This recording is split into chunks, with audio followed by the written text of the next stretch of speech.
Сәлем достар, эфирде мен Камила. Менің арнама қош келдіңіздер. Бүгін біз өте аз затпен дәмді салат әзірлейтін боламыз. Керекті заттар видео барысында және описанияға жазып қалдырылады. Менің арнама тіркеліп, лайк басып, пікір жазып кетсеңіздер, мен қуанып қалар едім. Бізге керегі 2 немесе 3 дана қияр. Қиярды осылай ұсақтап турап аламыз. Және бір үлкен көлемде сәбізді үткіштен өткізіп огурцыға қосатын боламыз.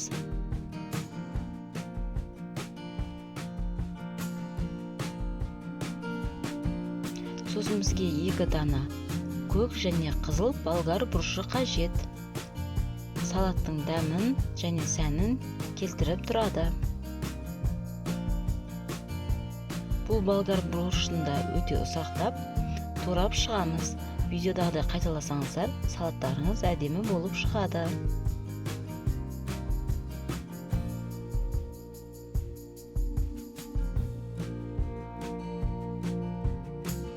Сосын бізге керегі 1 дана помидор, яғни қызанақ.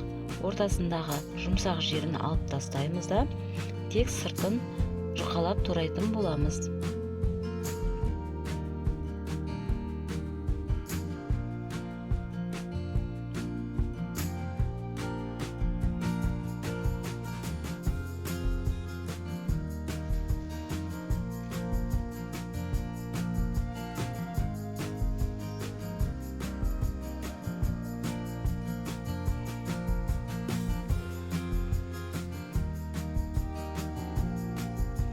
Сосын бізге керегі 1 дана чеснок. Чеснокты менде ұсақтағыш жоқ болғандықтан пышақпен ұсақтап тураймын.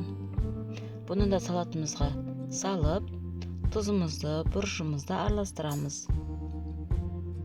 Сіздерде үйлеріңізде бар көк шөптерді, яғни жуаны, пияз, көк пияз болмаса укроп бәрін қоссаңыздар болады.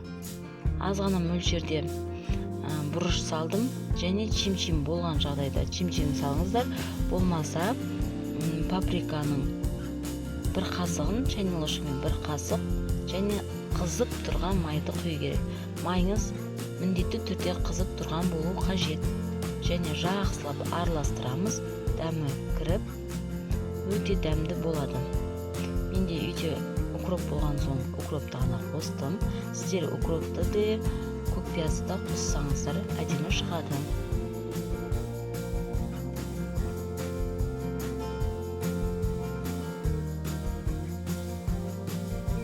Міне біздің салатымыз почти дайын болды.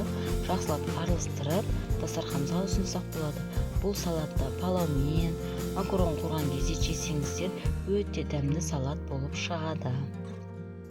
Видеоның соңына дейін қараған болсаңыздар, алдын ала рахмет. Лайк үшін, пікір үшін және подписка жасағандарыңыз үшін алғысымды білдіремін.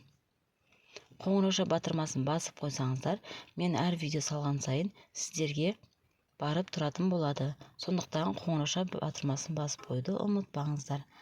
Астарыңыз дәмді, өмірлеріңіз мәнді болсын.